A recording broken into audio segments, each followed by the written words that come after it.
Hello guys, welcome back to my channel Elite Wrestling World. I am your host GhostSaad. Thank you guys for joining me right here for AEW September to remember post-show review. What an excellent 3 hour block we have.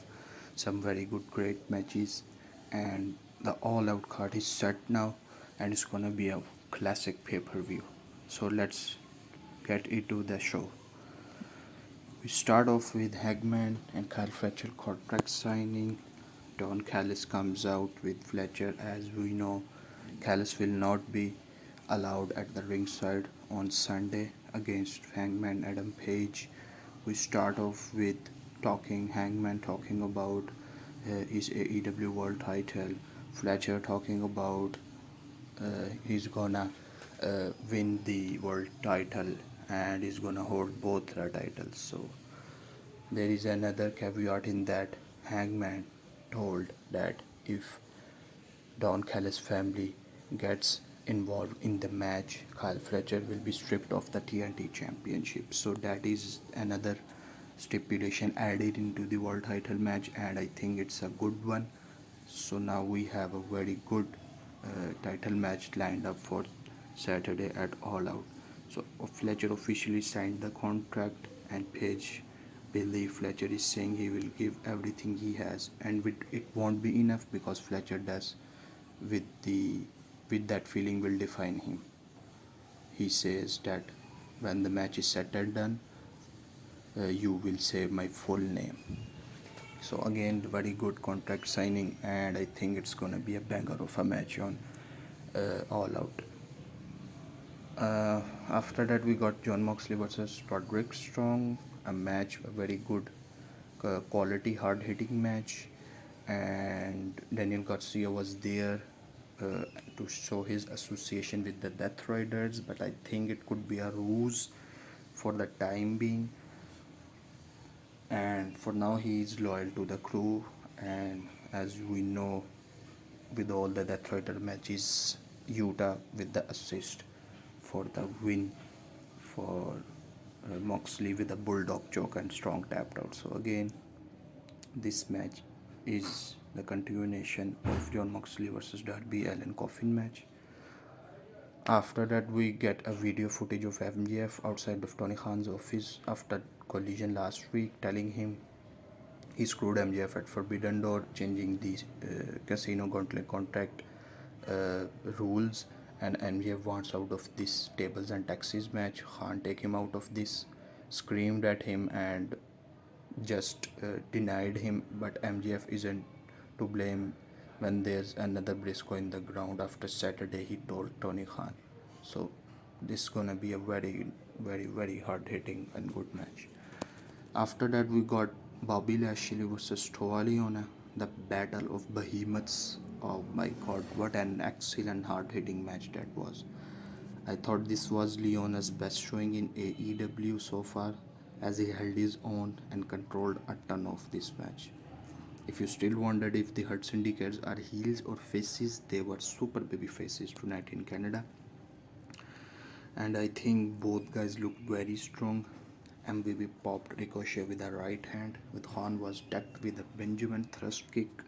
These all distractions are happening around, and in the meanwhile, Lashley rolled over with the submission and Leona passed out, so Lashley got the win. Next is face-off between FTR and Christian Cage and Adam Copeland.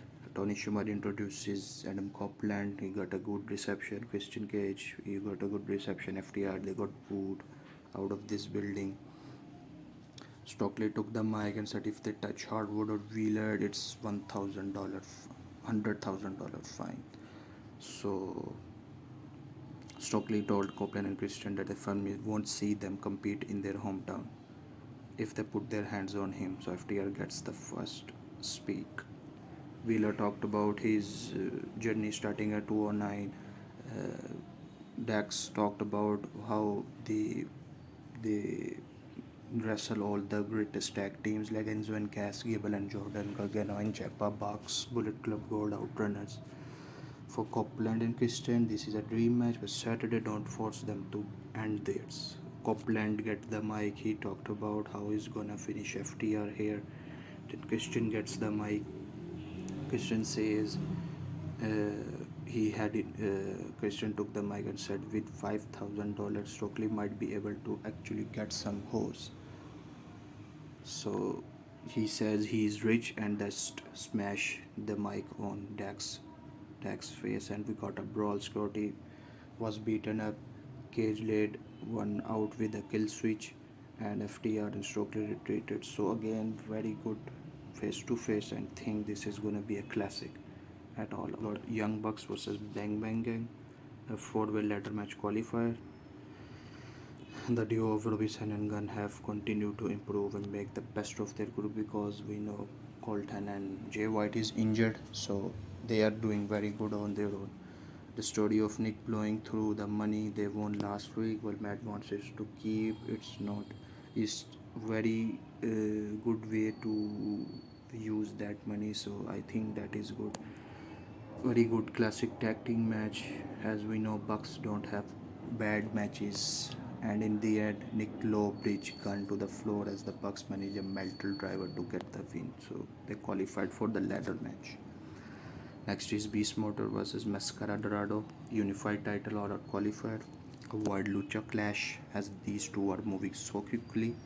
It's literally a blink and you miss about 5 moves kind of a match. Despite one of the spots not working, they they've done very good job, ultimately giving these two a much deserved standing ovation. Crowd gave them, and we saw Dorada led to a massive shooting star press to get the win. So Mascara Dorado is in the match. Kazuchika Okada walked out, Don Callis with them. Then Konosuke Takeshita walks out. They got face to face, and Dorada in the meanwhile takes out Okada. So again, this is gonna be a very good three-way match, and I think we will get a classic here.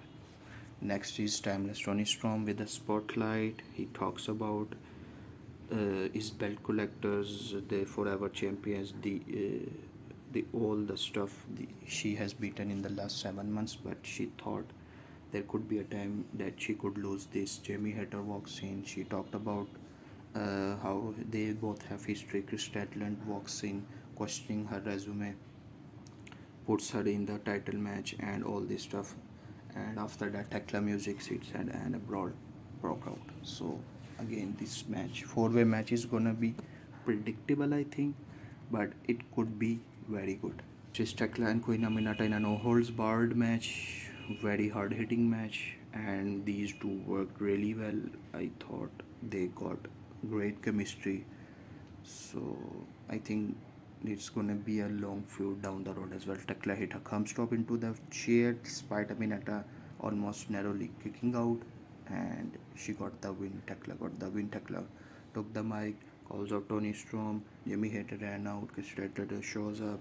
We got another brawl, and it's all set for all out. Next is Kip Sabian and Killswitch versus JetSpeed ladder match qualifier. I thought the match itself was fine. Kip Sabian and Killswitch arguing constantly. Killswitch just break off from his crew, especially from Christian Cage, and now he has abandoned Kip Sabian as well. And the JetSpeed took advantage of that, and they got the win and qualify for the ladder match. So again, this story is continuing as well. A very good segment. Brandon Anderson straight sound with Darby Allin. I thought they talked about Darby climbing Mount Everest and planting AEW flag on the summit. Allin regrets every day what happened to Dennison and Russell Dream. Dennison said his word means just as much to him as it does to Allin, and makes Allin promise him one thing. Danielson whispered something to Allin, who agreed and walks off. So again, very good one-on-one segment. Next is Riho Robbie Renegade, Mercedes on commentary. Very good standard match. Riho gets the win to just build up the TBS title match. And the collision portion, we saw Top Flight versus Josh Alexander and Hechicero. We haven't seen Top Flight on Dynamite, but Alexander and Hechicero have been teaming very well. Callis Family representation, and they got the win as well, because as you know, Alexander is from Canada, Toronto, so he should be on the card. And post-match saw plenty of chaos, and it like Fletcher was left standing tall yet again. And we thought that that was that of the Fletcher we see in the night, but we saw Fletcher again. Archer was about to deliver a choke slam until Hangman Page power walked to the ring. Fletcher blindsided him. Don Callis Family attacked Page. Page went for a buckshot but flipped into a belt shot to the face. Fletcher quickly brought Page to the apron, hit a brainbuster through the table, just like he did to Kenny Omega and stand tall with both the belts. So again, we get the ending and Fletcher standing tall. And it's a good look for Fletcher for now, because I know he's gonna lose at All Out, but for now he stands tall and we goes off the air with that. So again, very good competitive September to remember show, and I think it got the last bit of All Out setup. So again, very good show. Please guys, like and share this video, subscribe to my channel, and keep watching Elite Wrestling World. I will see you guys for All Out pre post show review.